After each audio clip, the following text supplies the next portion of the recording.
Parece que algo más de 7 años de una pequeña serie a la iglesia acerca de la mortificación del pecado.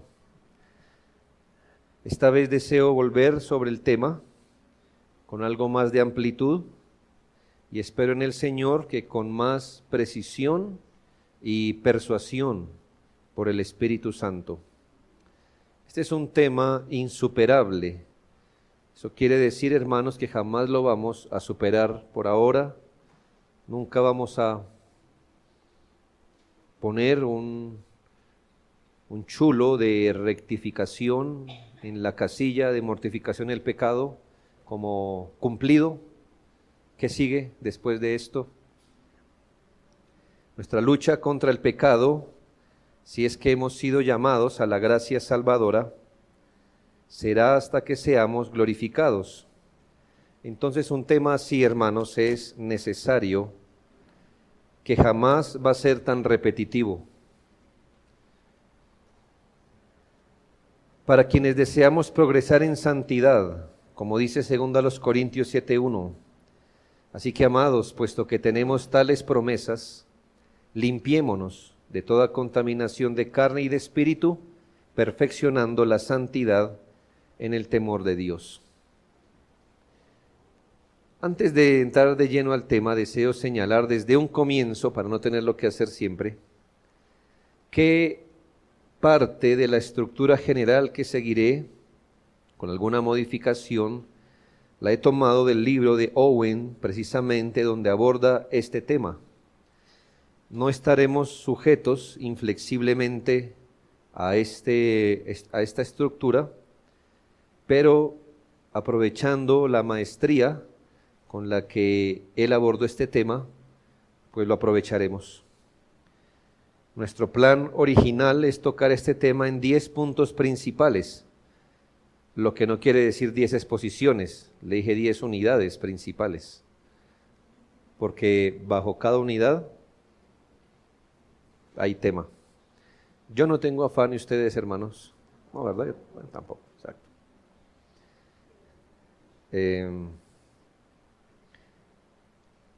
Según como Dios nos ayude, bajo cada unidad vamos a ver ciertas cosas. Lo mismo esta mañana, hermanos, si en algunas cosas vuelvo a tocar un tema o ser repetitivo, estoy tratando de darle fluidez al tema como mejor me ha parecido, pero tenga paciencia. Esperamos que el Señor nos ayude. En esta tarde quiero mirar algo que tiene que ver con la primera unidad, el primer punto grande, y es el fundamento escritural de la mortificación del pecado remanente.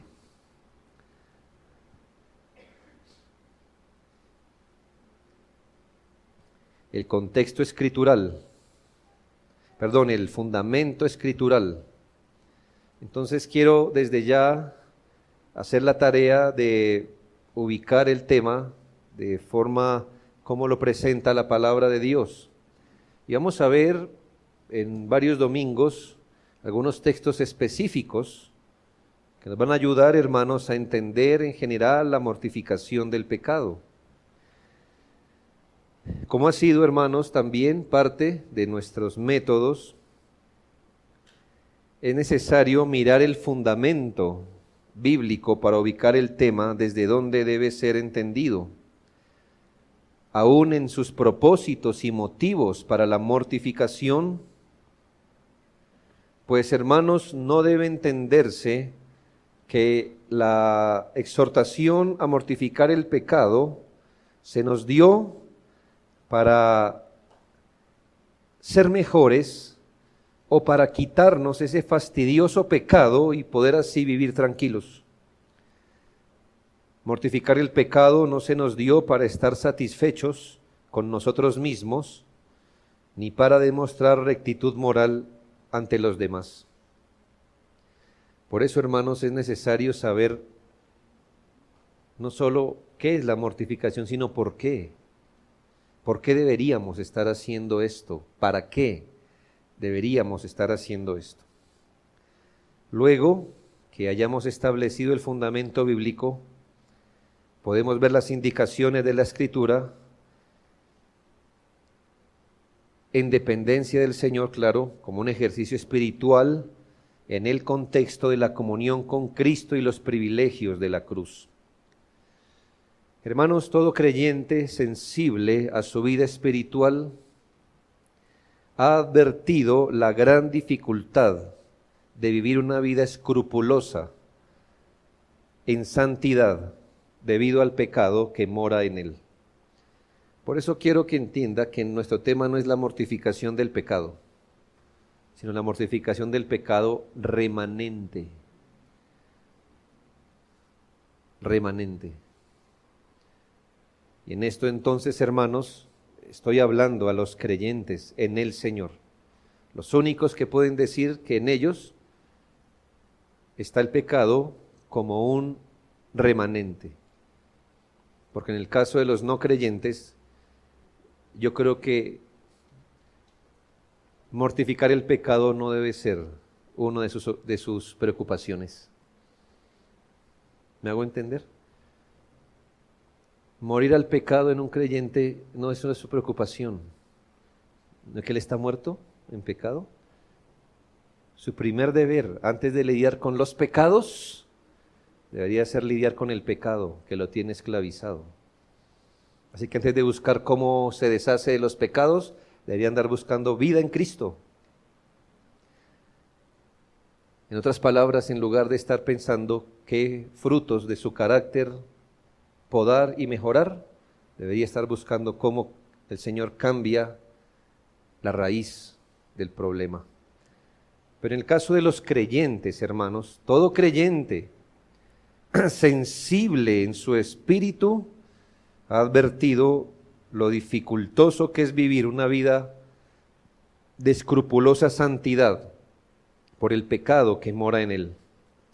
Mientras más crezca en santidad y conocimiento espiritual del camino de la fe, será consciente de la existencia de un principio pecaminoso que siempre interfiere en sus actos, en sus pensamientos, en sus motivaciones, siempre.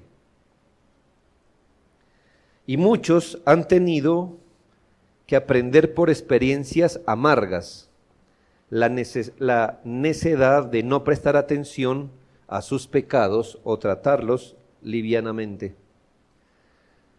Los creyentes conscientes de esta realidad queremos mortificar el pecado, pero encontramos con no poca regularidad que aunque entendemos la necesidad de llevar a la muerte nuestros pecados, al mismo tiempo desconocemos la manera de cómo hacerlo y fracasamos en esta tarea. Para muchos, la tarea de mortificación del pecado significa sacudir la cabeza para no pensar en el pecado y más bien pensar en otra cosa. Cuando yo era pequeño se daban esas indicaciones. Cuando la tentación venga, cante un coro, recite un versículo, ¿verdad? Un método, una estrategia. Como que si usted, como un niño molestón, que está molestando es porque usted le pone atención. Entonces, ¿qué le dice a alguien? No le ponga atención, ignórelo y verá que se calma. Algunos piensan que mortificar el pecado es eso. Estoy siendo tentado, abrumado por un pecado. Pensemos en otra cosa. Para otros la mortificación solo consiste en arrepentirse y llorar luego que han cometido algún pecado y alimentar la frustración consigo mismos, algo así como entre más frustración acumule conmigo mismo, estoy mortificando mejor el pecado. Pues aquí el que está mortificando es usted, no el pecado.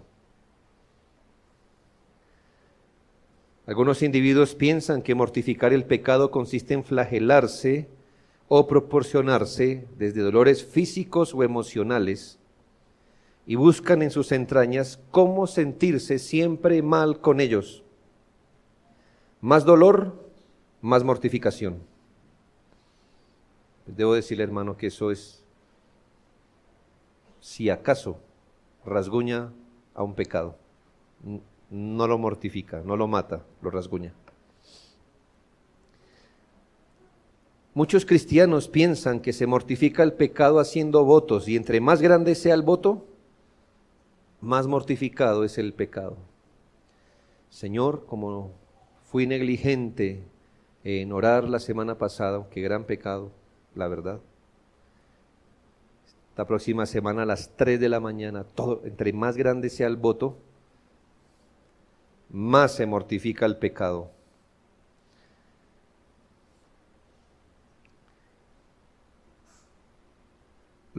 El pecado puede convivir al lado de sus votos. A él le gustan los votos, ¿sabe? A nuestro pecado le gusta el ritual. Le gusta la religión. Ahí está. Nada en los 4 estilos sobre nuestras liturgias y religiones.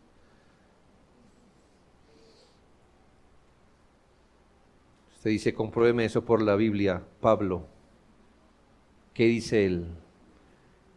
Que era más celoso que sus compatriotas en observar la religión. ¿Y qué lo encuentra diciendo cuando se convirtió? Soy miserable. Por más que hice esas cosas, ni toqué el pecado, ni lo toqué. ¿Me hago entender? Muchas cosas a veces queremos de muy buena intención ejecutar para lidiar con el pecado. La Biblia dice, mátelo, mortifíquelo, es la palabra. Pero ¿mortificar qué es? Pues matarlo. Enfocar nuestra lucha con las bases adecuadas nos puede llevar a un decidido esfuerzo en la gracia de Dios para luchar con nuestros pecados. Es como el que aprende a manejar un arma en la batalla. Mientras solo se le dé el arma a alguien y se le arroje a la guerra, esta persona hará lo que más pueda, pero no será efectivo. Pero si además del arma recibe el conocimiento de cómo se maneja el arma, cómo ser más efectivo, pues no se evita la guerra, pero puede ser más efectivo en la lucha con el pecado. En ese gran paraguas que se llama el fundamento escritural, entonces ahí vamos con los puntos. Y el punto de hoy se llama el contexto en el que se presenta la mortificación del pecado remanente. El contexto en el que se presenta la mortificación del pecado remanente. ¿Dónde se presenta la mortificación? ¿Dónde debería presentarse? ¿Dentro de qué marco debería presentarse? Si la mortificación de la que estamos hablando es la que enseña la Biblia, ha de presentarse en la estructura específica. Quiere decir que por fuera de esa estructura no hay mortificación del pecado. Mortificación bíblica, la que se da dentro de la estructura, solo es posible esta mortificación en los creyentes porque se encuentra en un marco particular. Entonces le voy a describir el marco dentro del cual la mortificación es posible.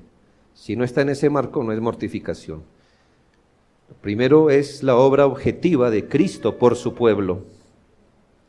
Esto significa, hermanos, que el pecado remanente puede ser mortificado en el creyente porque inicialmente fue muerto meritoria y ejemplarmente en la cruz de Cristo. ¿Por qué tenemos esperanza, hermanos, de poder mortificar nuestro pecado? ¿Por qué podemos decir que un creyente sí puede llevar a la muerte sus pecados? Porque inicialmente ese pecado que queremos mortificar, inicialmente fue muerto meritoria y ejemplarmente en la cruz de Cristo. O sea que cuando usted está lidiando con el pecado remanente, ese pecado ya fue tratado por Cristo en la cruz. Por eso hay esperanza de mortificar el pecado. Con su sacrificio en la cruz, el Señor Jesucristo hizo aquella obra que va a influir directamente en la mortificación del pecado. Los creyentes mortificamos un pecado que previamente fue vencido por Cristo en la cruz. Los creyentes mortificamos un pecado que previamente fue desangrado en su poder condenatorio y en sus efectos legales sobre la cuenta de ellos. Estamos tratando, los creyentes, estamos lidiando con un pecado al que le fue quitado su poder condenatorio en la cruz de Cristo. Cuidado, no estoy diciendo que el pecado fue vencido en nosotros primeramente. Estoy diciendo que primeramente ese pecado fue vencido en la cruz de Cristo. Eso nos da esperanza. No estoy diciendo que el pecado fue vencido en usted.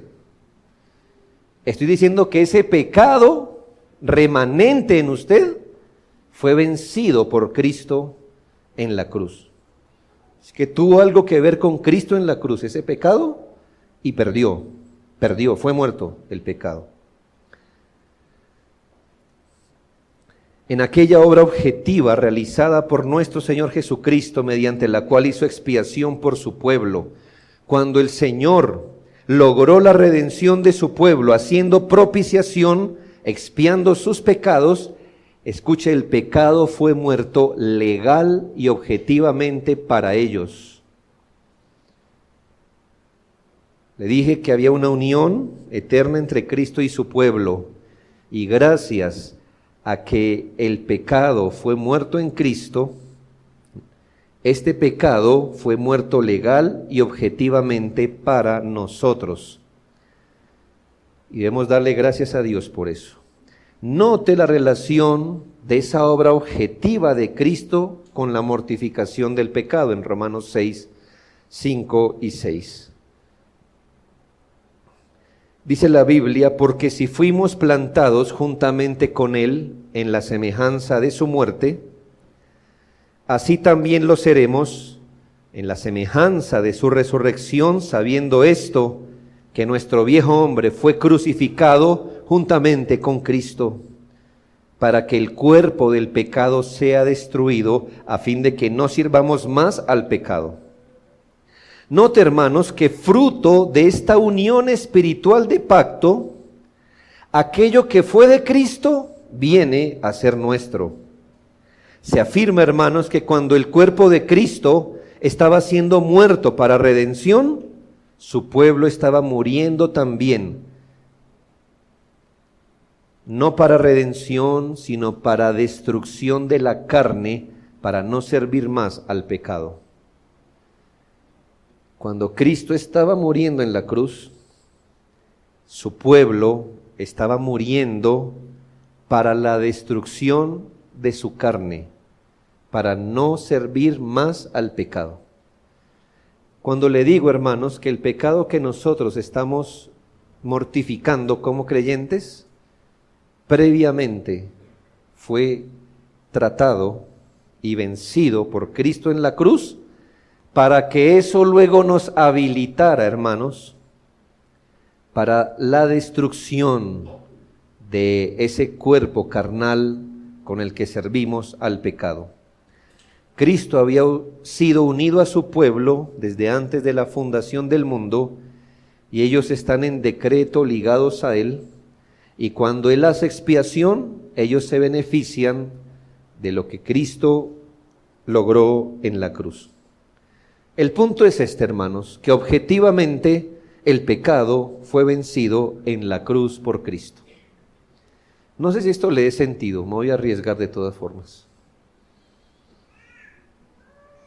Una analogía.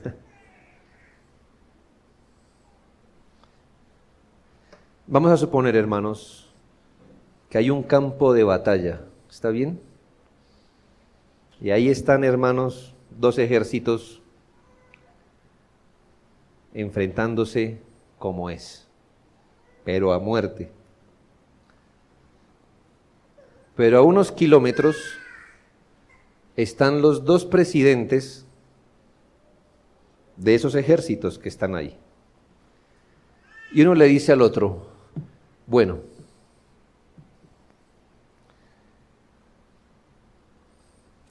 resulta que esto que yo tengo aquí solo es el 10% de mi ejército.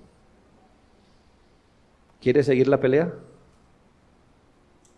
Lo que pasa es que si seguimos la pelea, yo no solo voy por su ejército, sino voy por su país. Voy a destruir este ejército y su país. ¿Tiene cómo hacerme guerra? El otro le dice,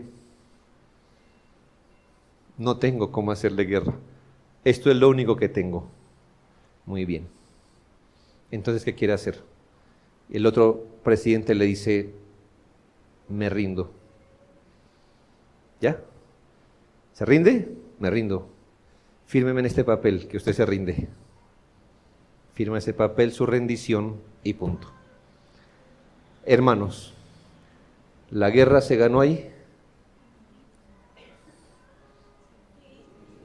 Sí, objetivamente. ¿Usted se rindió? Ahora, ¿qué toca avisarle, hermanos? A la gente que está allá peleando, toca decirle, mire, ya hubo un pacto de rendición, así que es mejor que dejen de pelear, porque ya su presidente se rindió. ¿Me hago entender? Bueno, voy a traerlo aquí ahora. Lo que Cristo hizo en la cruz fue vencer el pecado. Lo acorraló y le dijo, no más, muerte, ya. Mató al pecado en la cruz. Ya quedó todo firmado, hermanos. Pero en nuestro corazón se sigue peleando la batalla. Ya esa obra va a alcanzar a la otra. Lo que le quiero decir es que nuestra lucha con el pecado es una lucha con un pecado que ya fue vencido en la cruz. Como ese ejército, allí en ese campo de batalla, está peleando con un enemigo que ya fue derrotado. Ya fue derrotado. Ya su presidente se rindió, ya fue derrotado. Solo es cuestión de tiempo. Así que objetivamente, hermanos, Cristo destruyó al pecado en la cruz.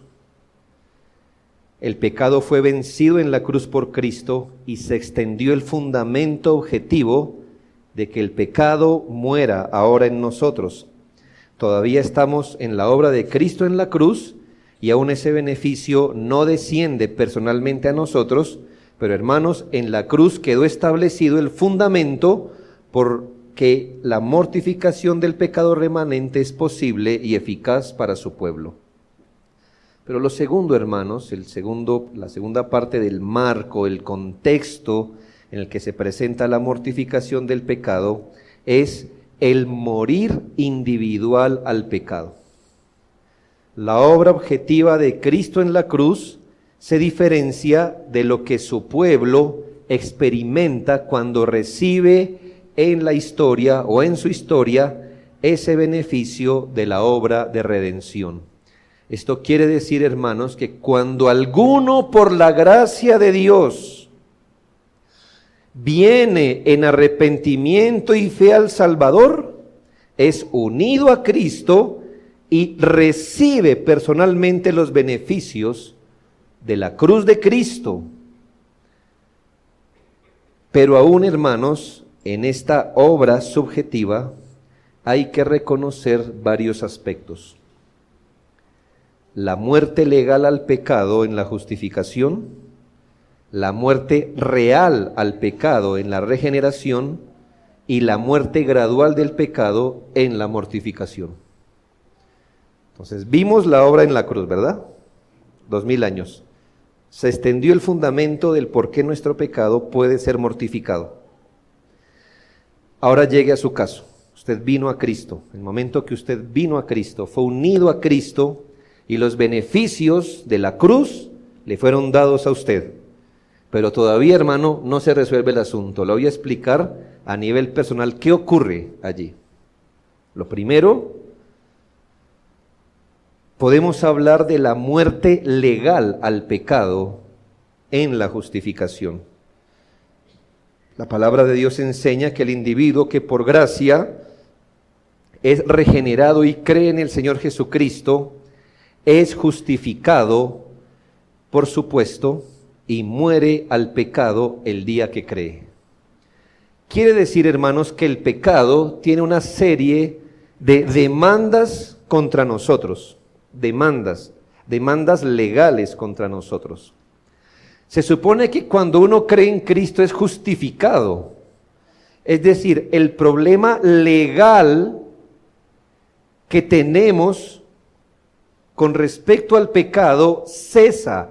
Las demandas legales que el pecado tiene sobre nosotros son canceladas al que cree. Eso se llama justificación por la fe. Justificación por la fe no significa que usted queda hecho un justo, sino que usted queda declarado justo porque en usted se aplica la justicia de Cristo, es decir, lo que Cristo ganó en la cruz, esa justicia, porque Él satisfizo la justicia de Dios, ahora esa justicia es nuestra, y ahora las demandas del pecado quedan anuladas contra nosotros, quedan anuladas. En ese sentido de justificación, dice la Biblia, no hay condenación para los que están en Cristo Jesús. ¿Por qué? Porque toda demanda legal de la ley fue asumida y pagada por Cristo. Estando sin Cristo, estábamos bajo el dominio del pecado, teníamos como dueño al diablo, estábamos bajo la maldición de la ley. Cuando creemos, nuestro estado legal cambia y somos considerados muertos al pecado porque vivimos para Dios. Le he explicado varias veces el carro que está en los patios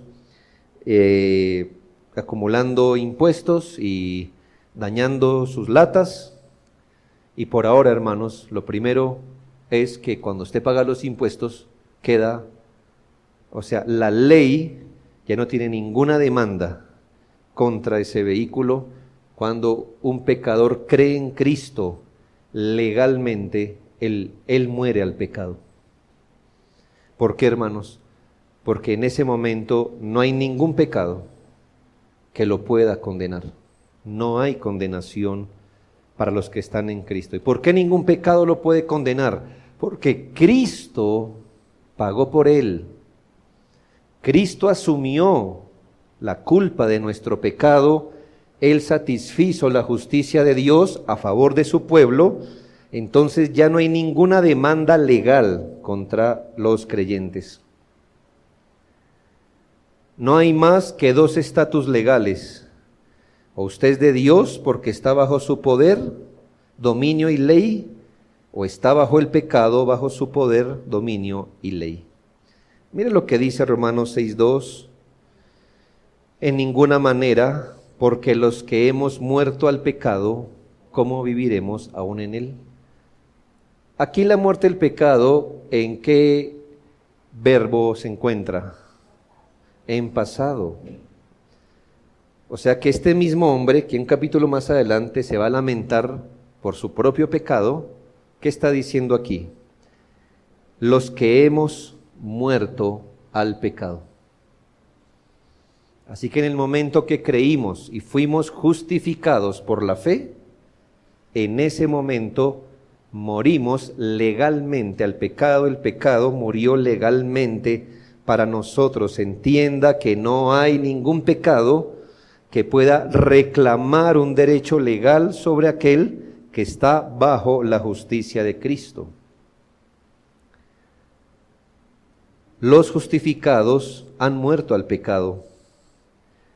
Romanos 6:6-8, sabiendo esto, que nuestro viejo hombre fue crucificado juntamente con él, para que el cuerpo del pecado sea destruido, a fin de que no sirvamos más al pecado, porque el que ha muerto al pecado ha sido justificado del pecado, y si morimos con Cristo, creemos que también viviremos con Él. Nuestro viejo hombre, el dominado por el pecado, y bajo la maldición de la ley, fue crucificado, destruido, para no vivir esclavos del pecado. ¿En qué marco se da nuestra mortificación del pecado? Uno, en la estructura de un pecado que fue previamente vencido por Cristo en la cruz. Otro, por un pecado que a través de la justificación ya no tiene poder legal sobre nosotros. Los creyentes hemos muerto al pecado por la justificación. Pero también, hermanos, miremos la muerte real al gobierno del pecado en la regeneración. Le hablé de la muerte legal del pecado. Ahora mire la muerte real al gobierno del pecado en la regeneración. Cuando estudiamos el llamamiento eficaz, es aquella obra divina por medio de la cual un individuo es sacado del estado de pecado y muerte en que está por naturaleza y llevado a la gracia y la salvación por Jesucristo. Fruto de ello, hay algo que le ocurre ya no en sus papeles o en su estado legal. Hay algo que realmente le pasa en el corazón. Y en la regeneración, fruto del llamamiento eficaz, ¿qué le ocurre al corazón? El Señor le quita su corazón de piedra. Entiéndase, ese corazón endurecido y dominado por el pecado, y en la regeneración el Señor le concede un corazón de carne y la renovación de su voluntad. Eso significa, hermanos, que en la regeneración hay un cambio radical en la disposición que gobierna el alma. Entonces, el pecado remanente en un creyente se encuentra no solamente despojado de su poder legal, sino que el pecado remanente está o permanece debajo del corazón regenerado de un creyente. ¿Me hago entender? Por eso es como la pega, lo que está abajo. Pero ¿qué hay arriba? El Señor le cambió el corazón a un creyente. Le estoy dando esperanza. Está haciendo un calor horrible, hermanos. Yo también estoy aquí. Yo quiero bajarme de aquí, irme para la casa. Pero usted tiene que aprender esto. Porque esta tarde, aún tomando la cena, el pecado puede venir. Y usted no sacuda la cabeza diciendo, ¿cuál es el versículo que debo recitar? No. Ármese de valor y de la palabra de Dios. Entienda esto. El pecado con el que usted trata como creyente fue vencido en la cruz por Cristo. Ese pecado con el que usted trata fue quitado en su poder legal por su justificación. Pero por la regeneración, cuando el Señor le quitó el corazón de piedra, que es una metáfora, hermano, corazón de piedra es un corazón bajo el dominio completo del pecado, endurecido por el pecado, negro, dominado por el pecado. Cuando el Señor le dio un corazón de carne, es decir, un corazón nuevo, ahora hay un cambio en la disposición del alma. Ahora el gobierno del alma no es el pecado. Y entonces el pecado con el que usted lidia no solo es un pecado al que se le quitó su poder legal, sino que el Señor puso un corazón nuevo, un corazón de carne, su regeneración. Y el pecado con el que usted lidia como creyente es un pecado que permanece remanente o abajo de ese corazón regenerado.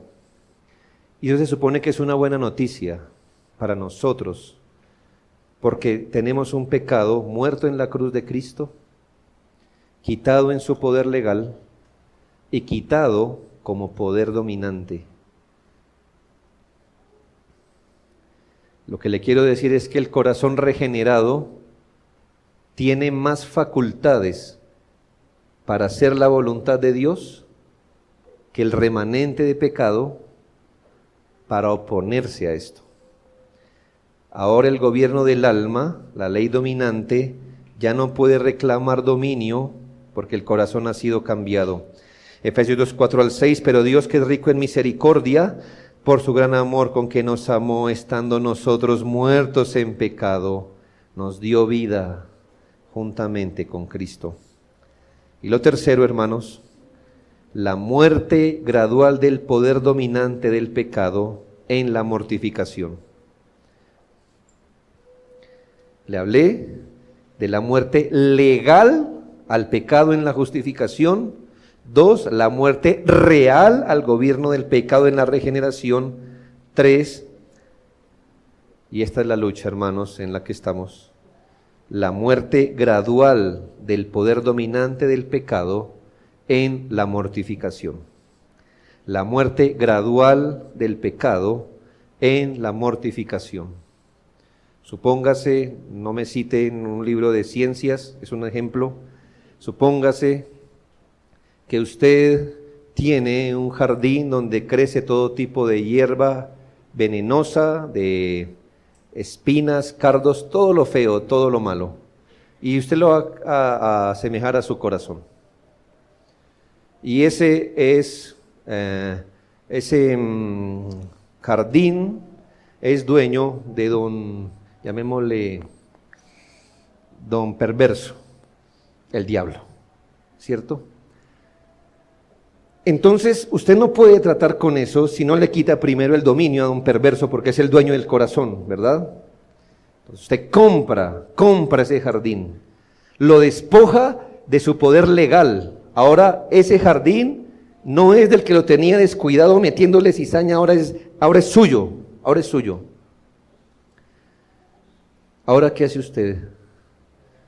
Le hace un barrido y encima le pone un sustrato muy lindo de esa tierra abonada, con todas sus propiedades, para que ahí crezca y perfecto. Hasta ahí vamos bien, ¿no? Eso es la regeneración. Eso es la regeneración. Pero hermano, abajo. No es lo más grande, no es lo mayor, no es lo más poderoso, pero abajo quedaron cosas. Y usted sabe que no hay nada más difícil que quitar el pasto. Cuando ese le atravesó, hermano, el concreto, córtelo, hermano, y sea juicioso. Porque ese, si usted no lo corta, es capaz de levantarle el concreto, ¿sí o no? Bueno. ¿Usted cree que el pecado, porque ya quedó vencido en la cruz de Cristo, y porque ya fue quitado en su poder legal, o porque usted le puso el sustrato encima, se va a quedar quieto? No. Por ahí va a empezar una raíz, hermano, a buscar la superficie. Pero ¿qué digo? La raíz. Varias raíces van a empezar a hacer eso. Y claro, hermanos, pues el sustrato bueno da plantas buenas, da plantas bonitas, da plantas saludables. Pero abajo, hermano, y al lado, empiezan a crecer las malezas. Es lo que es la mortificación del pecado. Algo que tiene que ver con nuestra experiencia viva. Algo que pasa no legalmente en nuestra alma. Es cuando una persona, en arrepentimiento y fe, va al Salvador, el pecado es derrocado o destronado, se le quita el reinado, y eso ya es una gracia, hermano. No es igual el pecado en un creyente que en un no creyente. En los regenerados, el pecado se le ha quitado su dominio, al ser la influencia dominante en su vida. No tratamos el pecado de la misma manera en la vida práctica que un no creyente, porque el no creyente es esclavo del pecado, el creyente ya no lo es. Pero todavía, hermanos, dice Romanos 6, 12 al 14, después de decirnos, les recuerdo, lo he tomado por secciones, después de decirnos que hemos muerto al pecado, que nuestro nuestra carne fue crucificada para que no sirvamos al pecado, luego de eso, ¿qué dice? No reine pues el pecado en vuestro cuerpo mortal. ¿Cómo más explicamos eso, hermanos? Que primero dijo, está muerto el pecado, y ustedes están muertos al pecado. Y luego dice que el pecado no reine en ustedes. ¿Cómo lo explicamos? Que en un sentido hemos muerto al pecado. Y en otro sentido, hermanos, el pecado quiere abrirse paso entre su corazón porque él se niega a aceptar, a estar por debajo de la naturaleza renovada. Se niega. Y se va a negar, hermanos. Y es más berrinchudo que muchos niños aquí. ¿Pero qué? Uy, hermano.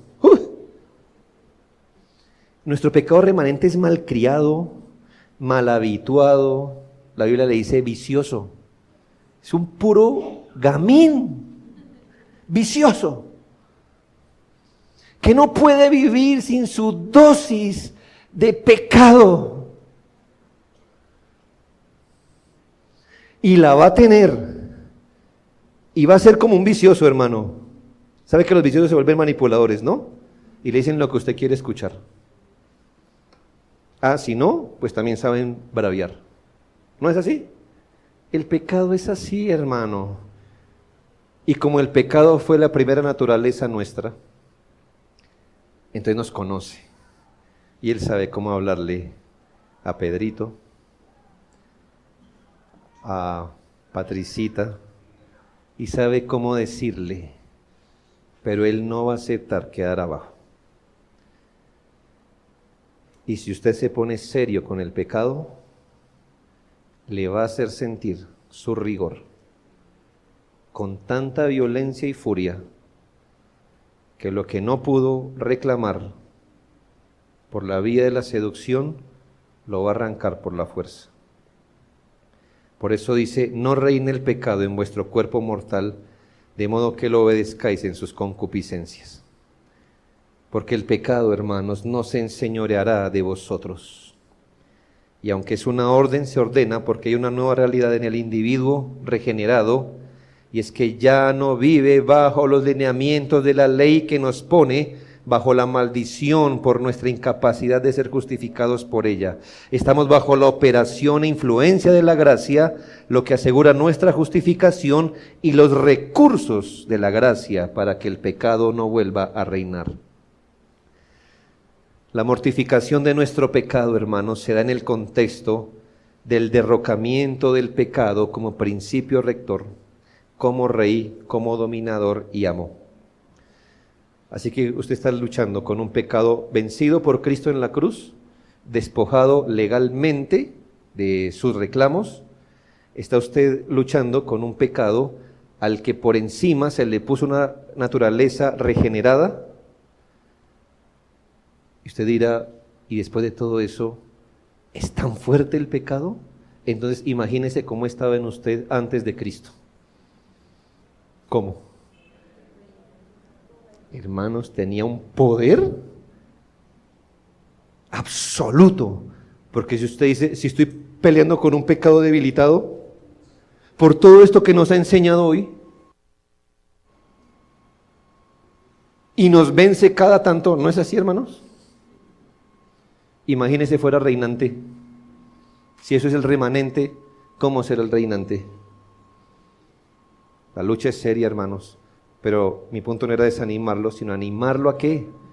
A que usted está luchando con un pecado vencido por Cristo, despojado legalmente, al que el Señor aprisionó debajo de una naturaleza, no me lo entienda literalmente, abajo, como si el alma tuviera un abajo, ¿ya?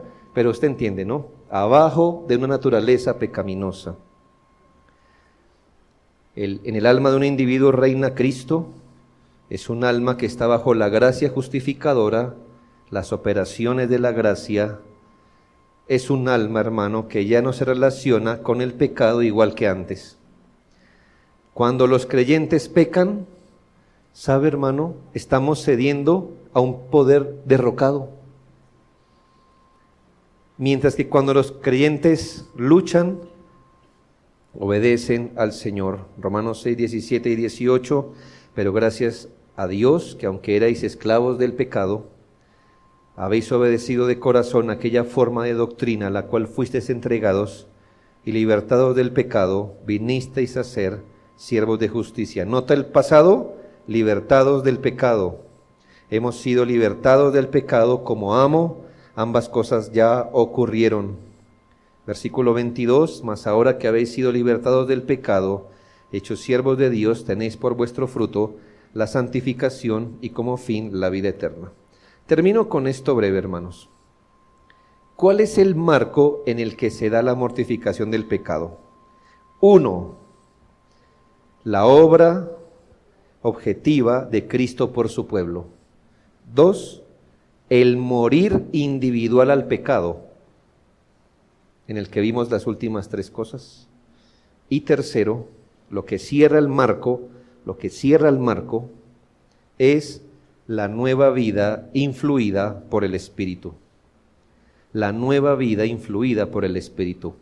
Por último, la mortificación del pecado es posible porque se presenta en el contexto de una nueva vida que es influida por el Espíritu Santo. Vuelvo a mi ejemplo.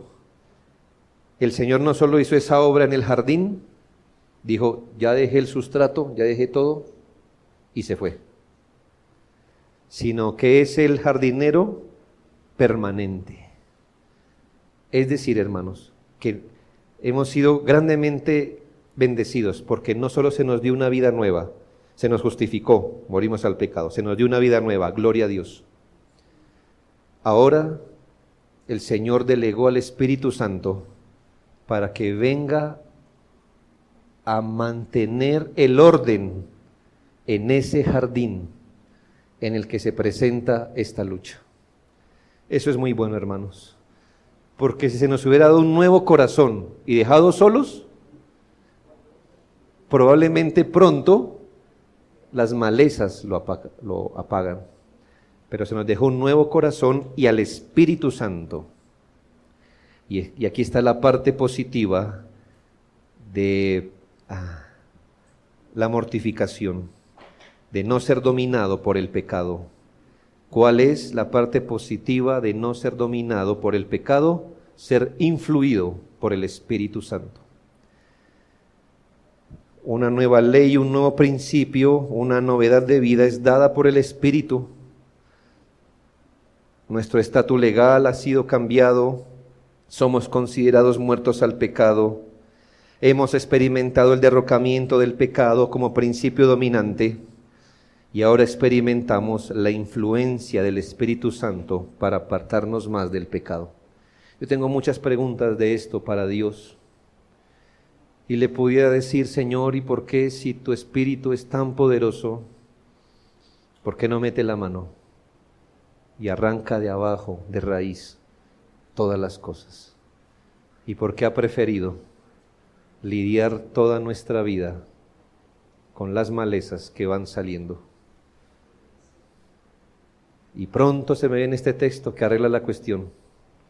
¿Y quién eres tú, oh hombre, para que alterques con Dios? Si Dios lo hizo así, así hay que andar. ¿Usted cree que Dios en la regeneración nos pudo haber hecho santos de una vez? Hermano, hizo todo esto hablando.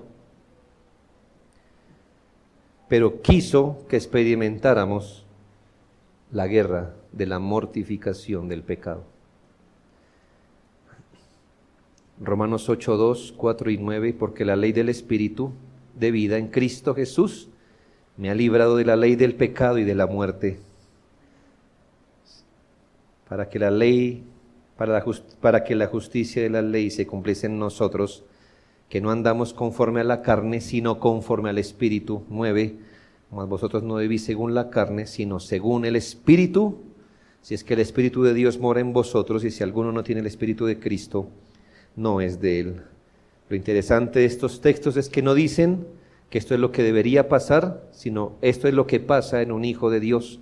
Anda conforme al Espíritu. Entonces, hermanos, termino resumiendo. La mortificación del pecado se da en este contexto.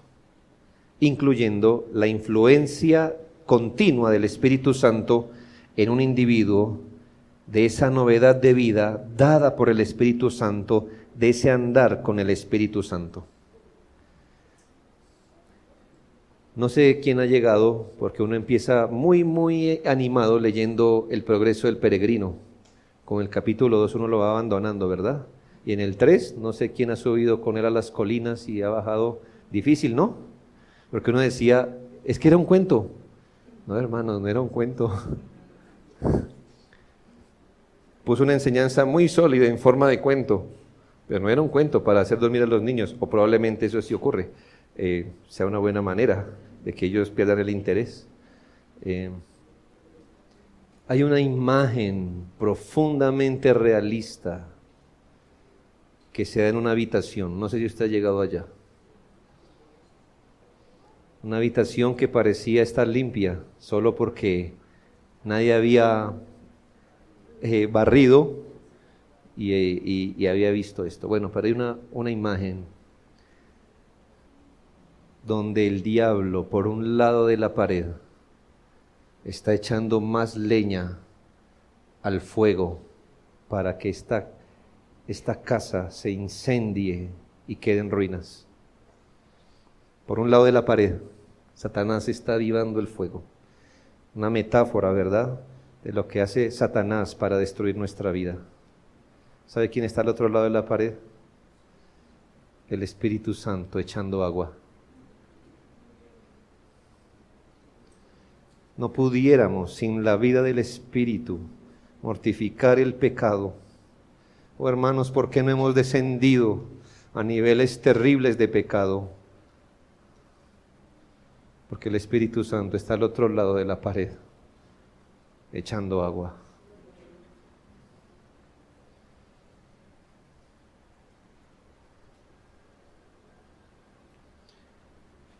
Usted ve muchos que dicen ser cristianos, pero no viven en esta dinámica, no viven en un derrocamiento del pecado como principio de vida, ni bajo la influencia del Espíritu Santo. Y uno a veces se ve tentado a tachar la Biblia con tal de decir, es un creyente carnal, pero es creyente. No, hermanos, si un individuo anda con un amor continuo hacia el pecado, con un deleite secreto hacia el pecado, con una falta de poder para mortificar el pecado, resistiendo continuamente al Espíritu Santo, hermanos, todo lo contrario a ser regenerado. Pero hermanos, ¿qué esperaríamos de un creyente? Una lucha continua para que el pecado no se enseñoree de él. A veces saca su horrible raíz por uno de nuestros ojos, o por una de nuestras manos, o por una de nuestras orejas. Qué horrible, ¿no le parece? ¿Sí me entiende la metáfora? Y eso no nos hace sentir tranquilos. Tan pronto como vemos eso, hermanos, luchamos de la mano del Señor para mortificar un pecado que ya fue vencido por Cristo en la cruz. Así que, hermanos, el asunto no es, aquí está el pecado tan vivo y radiante como con el que Cristo lidió, lidie usted con él. No, es un pecado vencido en la cruz, vencido por una naturaleza regenerada y siendo mortificado por el Espíritu de Dios, por el poder del Espíritu de Dios en nuestra vida. Y es por eso, y solo por eso, oh casa de Israel, que no habéis sido consumidos. Oremos, hermanos.